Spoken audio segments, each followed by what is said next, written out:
오늘 아침 하나님께서 우리에게 주시는 말씀은 창세기 49장 3절로 4절까지의 말씀입니다. 창세기 49장 3절로 4절 말씀.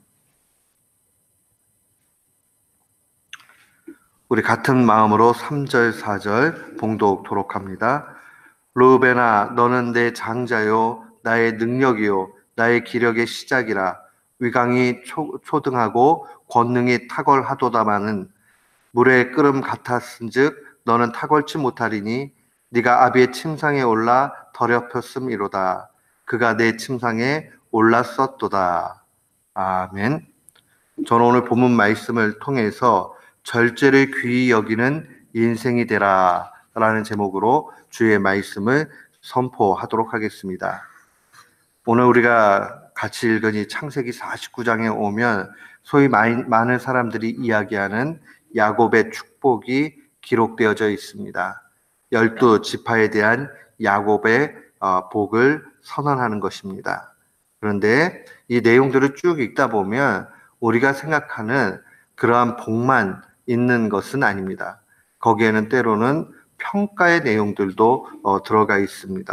그래서 한마디로 보면 이 창세기 49장에 야곱의 축복이라 일컬음을 하는 이 내용들 가운데는 하나님의 관점에서 각각의 그 아들들의 인생에 대한 평가가 들어있다, 그렇게 볼 수 있습니다. 또 이 말씀 우리가 깊이 묵상하고 우리 삶에 적용하면 우리가 어떤 신앙인으로 살아야 될 것인가, 또 그 답을 얻게 됩니다. 참된 인생의 가치, 참된 인생의 길, 그것이 이 내용 가운데 들어 있습니다. 오늘 첫 번째로 우리는 르우벤의 인생을 좀 살펴볼 필요가 있습니다. 이 르우벤 장자였죠. 이 르우벤의 인생을 한마디로 이야기하면 절제하지 못함으로 비극적인 생을 살았던 그러한 인물로 볼 수 있습니다. 원래 본래적으로 주어진 이 르우벤의 모습은 굉장히 영광스럽죠. 3절 말씀에 보면 르우벤아, 너는 내 장자요, 나의 능력이요, 나의 기력의 시작이라. 이 장자니까 얼마나 큰 복이 있습니까? 유대의 그 길대로 얘기하면 갑절의 은택이 분명히 있습니다. 뿐만 아니라 위강이 초등했다. 이 말은 이 품위와 격조가 아주 높은 그러한 뜻을 가지고 있습니다. 또한 권능이 탁월하다. 능력도 있는 능력자였습니다. 그러나 이 르우벤의 인생은 그게 주어진 내용과는 사뭇 다르게 돌아가는 것을 보게 됩니다. 인생을 보다 보면 어떤 사람은 주어진 인생만큼 사는 사람이 있고, 또 어떤 사람은 자기가 받지 않은 그러한 복 가운데서도 또 남의 복까지도 자기 걸로 만들어져서, 이 얘기는 꼼수를 가지고 끄집어 왔다 그 뜻이 아니라 하나님이 주어진 그 복을 잘 귀하게 여김을 통해서 더 많은 것을 받아 누리는 사람도 있고, 또 어떤 이들은 자기의 복까지도 차버리는 그러한 경우 있습니다.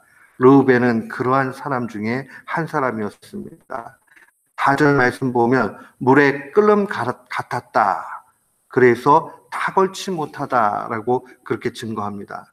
결국 이 물에 끓음 같았다라는 말은 다혈질, 이 조급증을 이야기합니다. 이 자신의 내면을 온전히 통제하지 못하는 그러한 모습이 이 르우벤의 성품이었습니다. 그러다 보니까 아주 치명적인 죄악을 저지르고 맙니다. 그것은 바로 야곱의 침상을 더럽힌 겁니다. 이 비라와 더불어서 통간을 하는 그러한 엄청난 죄를 짓게 됩니다.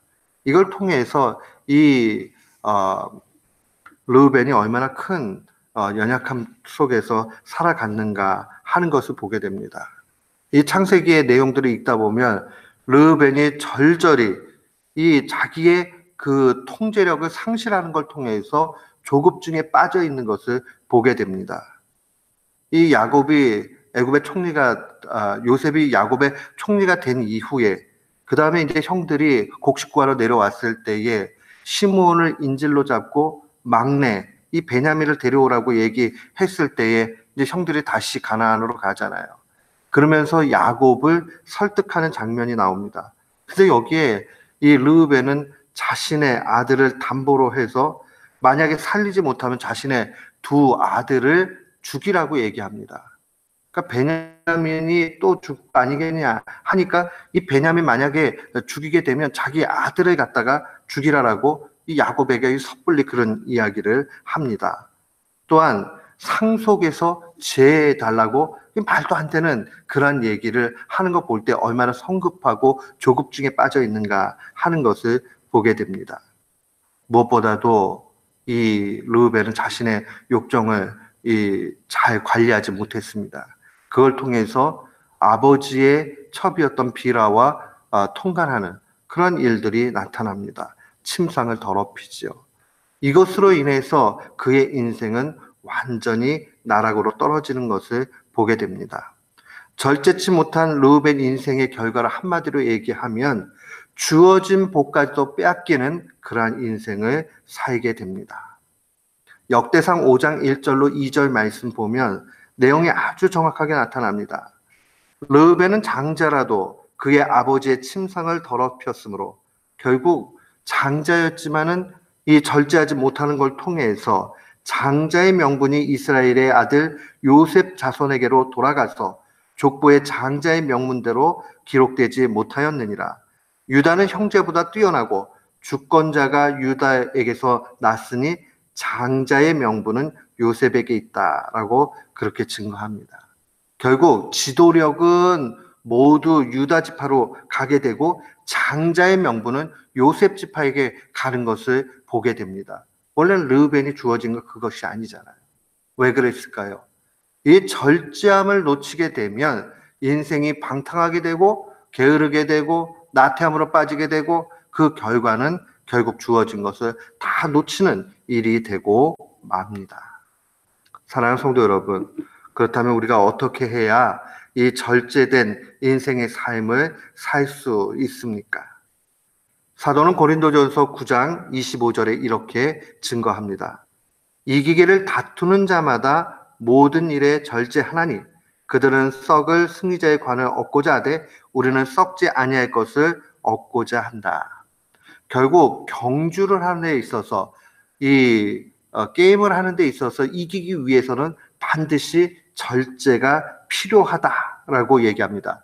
그냥 절제가 아니라 모든 일에 절제한다라고 얘기하고 심지어는 우리의 신앙의 길, 썩어지지 않을 것을 구하며 나아가는 그 길에도 이 절제가 필요하다라고 사도는 증거합니다. 이 절제라는 것은 육신의 욕망을 제어하는 것을 얘기합니다.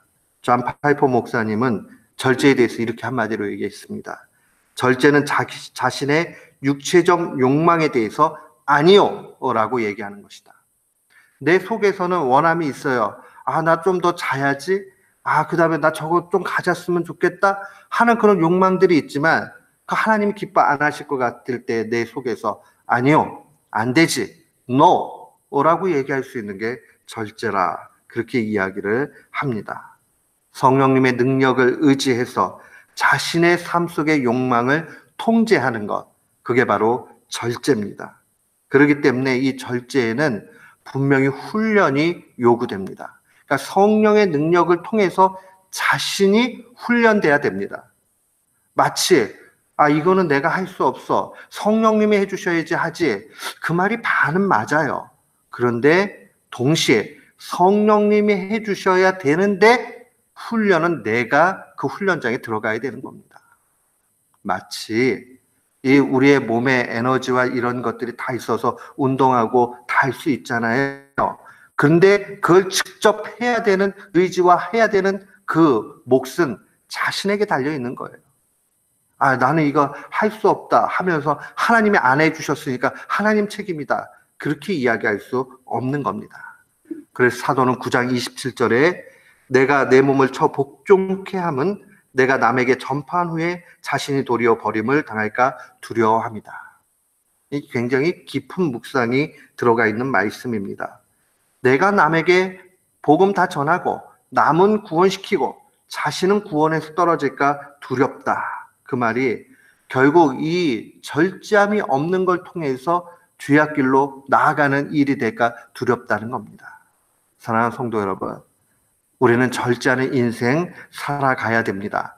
절제를 귀히 여겨야 됩니다. 우리의 노력으로 되지 않아요. 성령의 능력으로만 됩니다. 그런데 성령의 능력으로 되기 때문에 성령님 의지해서 내가 그 훈련에 직접 들어가야 됩니다. 하늘로부터 내려온 능력을 의지하기에 내 공로 없어요. 그래서 성령의 능력 의지하는 겁니다. 그러나 그 훈련은 성령님이 대신 해주시는 거나 남이 해주는 게 아니라 내가 훈련 받아야 됩니다. 내 몸을 쳐 복종해야 됩니다.